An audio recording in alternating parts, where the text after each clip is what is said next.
നിയമസഭാ തെരഞ്ഞെടുപ്പിലെ ഒടുവിലത്തെ കണക്കുകൾ ലഭിക്കുമ്പോൾ വയനാട്ടിലെ ഏക ജനറൽ സീറ്റായ കൽപ്പറ്റ നിയമസഭാ മണ്ഡലത്തിൽ ജില്ലയിലെ തന്നെ ഏറ്റവും ഉയർന്ന പോളിംഗായി 80.35% ആളുകൾ വോട്ട് രേഖപ്പെടുത്തി.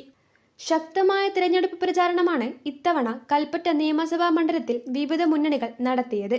UDFിനായി സിറ്റിംഗ് MLA ടി സിദ്ദിഖ് തന്നെ മത്സരരംഗത്തിറങ്ങിയപ്പോൾ ARJD സംസ്ഥാന കമ്മിറ്റി അംഗം PK അനിൽകുമാറും NDAക്ക് വേണ്ടി BJP ജില്ലാ പ്രസിഡന്റ് പ്രശാന്ത് മലവയലും മത്സരരംഗത്ത് വന്നതോടുകൂടി ശക്തമായ തിരഞ്ഞെടുപ്പ് പോരാട്ടമാണ് കൽപ്പറ്റ മണ്ഡലത്തിലുണ്ടായത്. പ്രധാന മുന്നണികൾക്ക് പുറമെ Aam Aadmi party, CPI ML Red Star, CPI ML, SDPI തുടങ്ങിയ രാഷ്ട്രീയ പാർട്ടികളും ഇത്തവണ കൽപ്പറ്റയിലെ മത്സരത്തിൽ ഉണ്ടായിരുന്നു.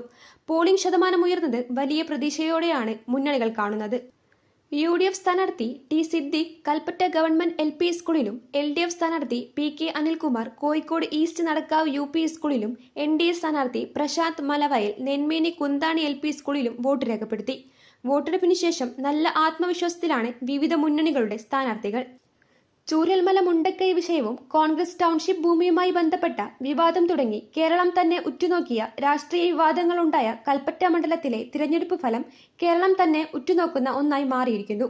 ന്യൂസ് 1 കൽപ്പറ്റ.